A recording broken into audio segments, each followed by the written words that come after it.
Hi and hello there, Aquarius! Welcome new subscribers, returning Istam buyers. Thank you sa inyong walang sawang love at support for me. Kung hindi nyo pa alam, meron pa tayong other channel. Link is down below.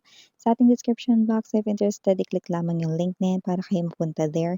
At araw-araw nag-upload din collective readings for all signs doon. At yun yung wala tayong gender dito. So, babae, lalaki, LGBT, lahat ay welcome. Pwede rin pong i-switch ang mga roles dahil possible talaga magkapalit-palit po kasi general reading ito. And at the end of the day, lahat ay may free will na pwede niyong gamitin anytime, anywhere. Cross-watchers ni Aquarius or may Aquarius placement sa natal/birth chart, welcome din kayo. So just take only what resonates, guys. Archangel Michael, thank you so much, angel guides. Can we get messages right here for Aquarius, please? What this Aquarius needs to know? Can you please show me? Aquarius. Mga mensahe para kay Aquarius, please.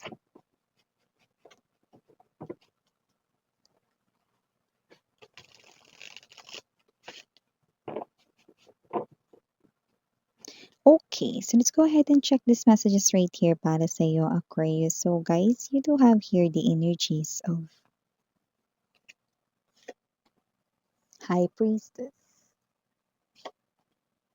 Hierophant, oh, Ace of Wands, beautiful, Six of Pentacles, Ten of Coins.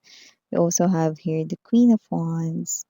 Bottom of the deck, we have the Page of Swords, the Nine of Cups. I mean the Five of Cups, but I mentioned the Nine of Cups. We also have here Tower. It looks like meron dito na mag-upside down ang iyong world, no? Possible na kayo ay malungkot, no? But with the Nine of Cups energy, mukhang matatapos na ang inyong kalungkutan. Meron ditong biglang magpapasaya or magpapasigla ng inyong mood. Yung iba might be tao yan, no? Sino nakikita natin dito, no? At yung iba naman, no, is something here, no, na si universe talaga yung gumawa ng paraan, no, para makita mo yan, no? Okay? Yung iba naman nakikita natin dito, no, na kung ano man ito, no, probably, okay, sadness ang matatapos dito, no? So, yung sadness ninyo, in other words, no, gagawa si universe ng paraan, no, kahit ano man yan, okay, at hindi na kayo rito malulungkot, mapapalitan ng happiness ang inyong lungkot. And maybe it has something to do with your wish na baka bibigyan kayo rito ng katuparan ng isa sa mga wish ninyo. Kaya wag na kayong maging sad. Yan, no? So, iba naman dito mga babes na meron kayong dito energy na hindi kayo nag-uusap about your emotions and feelings pero parehas naman kayo ng nararamdaman.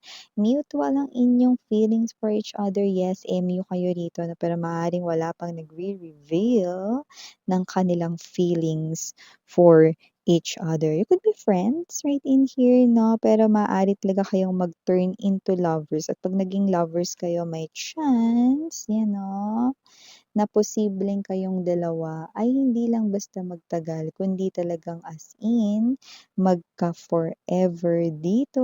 We have here the Ten of Pentacles energy, no? I'm seeing you na parehas ninyong nakikita ang isa't isa, no? Bilang isang man, okay, na pwede kang ma-in-love or bilang isang woman na pwede kang in love, no? So, yeah, I do see na connected na kayong dalawa ngayon dito, no? So, nakikita ko dito na hindi lang kayo nag-o-open up ng feelings niyo for each other, medyo nagkakahiyaan dito.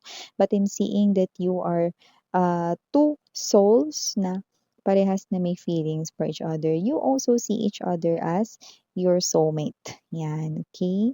So, nakatag tayo ng energy dito mga babes, no? Na meron ditong hindi nagkikibuan, you know?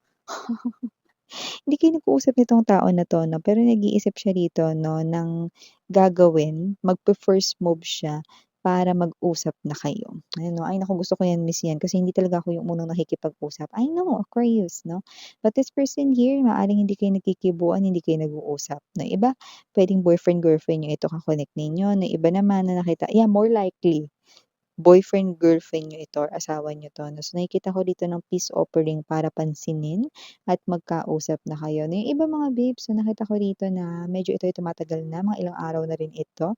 But your person here is maaaring napaparaning na 'no, pero nakikita ko rito may dala-dala na siyang peace offering. So, yan nakikita natin dito na makikipagbati at una siya ritong gagawa ng movement para makipag-usap at makipag-ayos sa'yo. Ayan. So, maliban diyan, nakita rin ako ng energy dito. Ito medyo hindi maganda at maaaring hindi mag-resonate sa lahat. If you are in a relationship and you feel like parang meron ditong tinatago or kakaiba ang galawan ng iyong person, yes, meron. Meron siya ritong ibang pinagbibigyan ng oras at panahon, 'no? Although hindi niya sinerseryoso 'tong tao na 'to, 'no?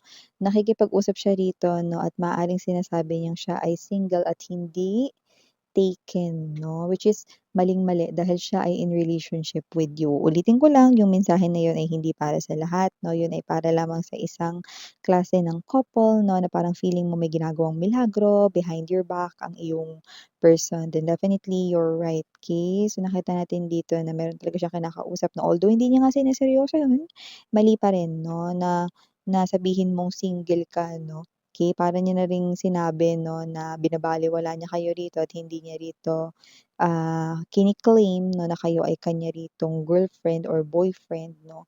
Eh, kasi sinasabi niya dito na siya ay single 'no, pero hindi rin naman niya balak seryosohin 'yun 'no. So, parang may energy mga babes 'no, na niloloko niya yung tao na 'yun 'no, pero at the same time hindi maganda pa rin sa inyo rito 'no, na na kinatatayuan dahil kayo dito ang nakikita kong relasyon niya, 'di ba? Dapat when you're in a relationship hindi ba't ginagawa 'yan and siyempre mga babes 'no, when you're in a relationship dapat din talaga na maging faithful sa partner. So tama kayo, meron talagang ginagawa rito 'no, na hocus-pocus ang taong ito. After all, kung sino man yung ninyo, toxic din naman siya and gaslighter. Okay? So, maliban diyan nakakuha rin ako ng energy dito, meron sa family may problema, yan hindi nagbabanggit sa inyo kasi marami na raw kayo ritong isipin. Possible na meron siya ritong problem sa money, yan 'no, at maaaring, mapansin mo 'no, na medyo down ang kanyang energy. It could be anyone, pero yung iba parent niyo talaga ito. May problema siya dito sa money pero ayaw niya makadagdag dito sa problema ninyo, you know. So, if mapansin ninyo 'no, na someone in your family is having that kind, puwede kayo mag-initiate 'no, na magtanong 'no or kamustahin sila rito 'no. Yeah, meron diyang problema inside your family and that's about money, okey. So, nakikita natin dito may problema sa pera or, kailangan niya ng pera, 'yan, okey. So, nakita natin dito that with the Ace of Wands energy and there's this Queen of Wands, possible na mas, bumalik or magbalik rito ang iyo ritong alindog kind of thing. Kasi parang kayo 'to na maaaring naging stress or na-haggard kayo 'no, this past few weeks or this past few months. Babalik na ulit ang inyong glow. Nakakita tayo rito ng good news na mare-receive ninyo, na may mare-receive kayong magandang balita sa inyong partner or sa love life ninyo. Kung wala kayong partner, may magandang balita about your love life 'no.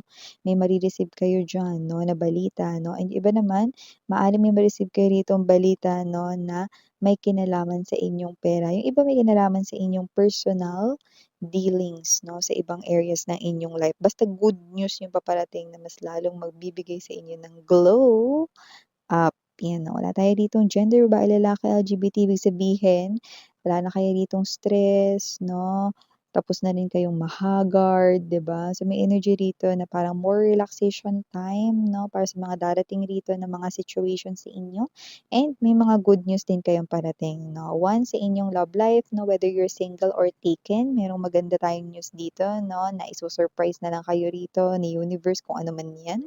Yung iba naman may kinalaman sa inyong pera or sa ibang personal na area ng life ninyo, okey.